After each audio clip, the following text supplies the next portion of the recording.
Hello friends! Would you like to meet three small but very useful friends of English grammar? These three are our beloved has, have and had. These three are helping verbs. ये हमें बताती हैं कि कब क्या हुआ था, क्या हुआ है या किसी के पास क्या चीज थी या क्या चीज है. On one of my previous videos, a user had also commented to clear this concept. तो चलिए आज इसे ही क्लियर करते हैं और एक एक करके दोस्ती करते हैं हैज, हैव और हैड से.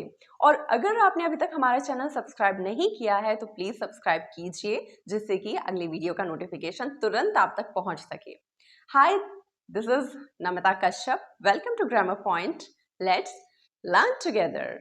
हैज, हैव और हैड, इनके बारे में सबसे ज़रूरी और जानने लायक बात ये है कि हैज़ और हैव इनका प्रयोग किया जाता है प्रेजेंट परफेक्ट टेंस में और हैड का यूज़ किया जाता है पास्ट परफेक्ट टेंस में. यानी कि जो सेंटेंसेस हैं हूँ वाले होते हैं उसमें हैज़ और हैव लगाते हैं और था थी थे वाले जो सेंटेंसेस हैं उनमें हम हैड लगाते हैं. और जैसा कि मैं आपको पहले ही बता चुकी हूँ कि किसी चीज़ को अपने पास रखने के लिए या किसी के पास कोई चीज़ होने के लिए भी हैज़, हैव, हैड का प्रयोग किया जाता है. आइए सबसे पहले बात करते हैं हैज़ के बारे में. जो हैज़ है ये थोड़ा सा शर्मीला है. ये केवल ही, शी और इट के साथ आता है. जैसे कि उसके पास एक लाल गाड़ी है. He has a red car. उसके लंबे बाल हैं. She has long hair. उसकी पूंछ मुलायम है. It has a fluffy tail. He, she, it. He लड़के के लिए, शी लड़की के लिए और इट किसी निर्जीव चीज या किसी जानवर के लिए आता है. इसके अलावा जैसे कि मैंने आपको बताया था कि किसी चीज को अपने पास रखने के लिए हैज़ का इस्तेमाल किया जाता है. साथ ही साथ प्रेजेंट परफेक्ट में भी हैज़ का इस्तेमाल किया जाता है. यानी कि एक वचन में जब किसी सेंटेंस के लास्ट में आ, ई, ए या फिर चुका है, चुकी है ये आएगा तब हम हैज़ का इस्तेमाल करेंगे. जैसे वह स्कूल गया है. He has gone to school. या फिर वह अपना काम सीख चुकी है. She has learned her work. आइए अब बात करते हैं हैव के बारे में. जो हैव है वो बहुत ही मिलनसार है. ये आई, यू, वी, दे के साथ आता है. फॉर एग्जाम्पल मेरे पास नया खिलौना है. I have a new toy. तुम्हारे चेहरे पर एक बड़ी मुस्कान है. You have a big smile. हम साथ में बहुत मजे करते हैं. We have a lot of fun together. उनके पास बहुत सी किताबें हैं. They have many books. इसके अलावा जैसे कि मैंने आपको बताया था कि हैज़, हैव का जो इस्तेमाल है वो प्रेजेंट परफेक्ट में भी किया जाता है.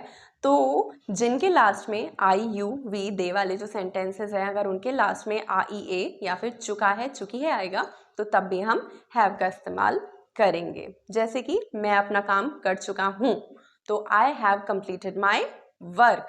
वह स्कूल जा चुका है. He has gone to school.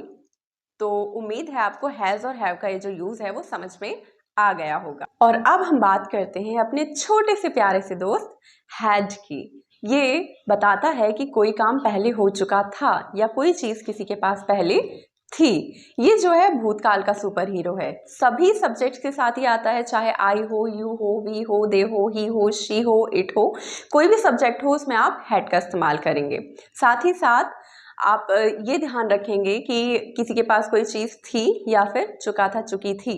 जहाँ पे भी ये सेंटेंस आएंगे पास्ट परफेक्ट का वहाँ इस्तेमाल किया जाएगा तो वहाँ पे आप हैड लगाएंगे. एक जो इम्पॉर्टेंट चीज़ मैं आपको बताना चाहती हूँ वो ये कि जब चुका था, चुकी थी या फिर गया, ये इस तरह के वाक्य का प्रयोग किया जाएगा तो हैज़, हैव, हैड तीनों के साथ ही थर्ड फॉर्म का यूज़ हम करते हैं. हैड वाले सेंटेंसेस की बात की जाए तो फॉर एग्जाम्पल जब मैं छोटी थी मेरे पास एक पालतू कुत्ता था. I had a pet dog when I was little. तुमने आज सुबह नाश्ता किया था. You had breakfast this morning. हमने कल पार्टी में बहुत अच्छा समय बिताया था. We had a great time at the party yesterday. Yesterday यानी कि बीता हुआ कल. वो उस जगह पहले ही जा चुके थे. They had gone to that place before. यानी कि या ये हो या फिर किसी के पास कोई चीज़ पहले से थी तो उसके लिए हम हैड का इस्तेमाल करेंगे. फॉर एग्जाम्पल उसके पास एक काली गाड़ी थी. He had a black car. यानी कि थी अब नहीं है. आई होप कि हैज़ हैव हैड के बीच का अंतर और इनका इस्तेमाल किस तरह से करना है ये आपको समझ में आ गया होगा। बस थोड़ी सी प्रैक्टिस और आपकी दोस्ती भी इन तीनों से जल्दी हो जाएगी। तो कभी भी किसी के पास कोई चीज़ हो या फिर कोई काम होने के बारे में कोई बात की गई हो तो आप बेहिचक हैज़ हैव हैड का यूज़ करें। बस इतना ध्यान रखें कि प्रेजेंट में हैज़ और हैव का इस्तेमाल करना है और पास्ट में हैड का। Do like, subscribe and share and comment too. We'll meet you in my next class. Bye bye. Take care.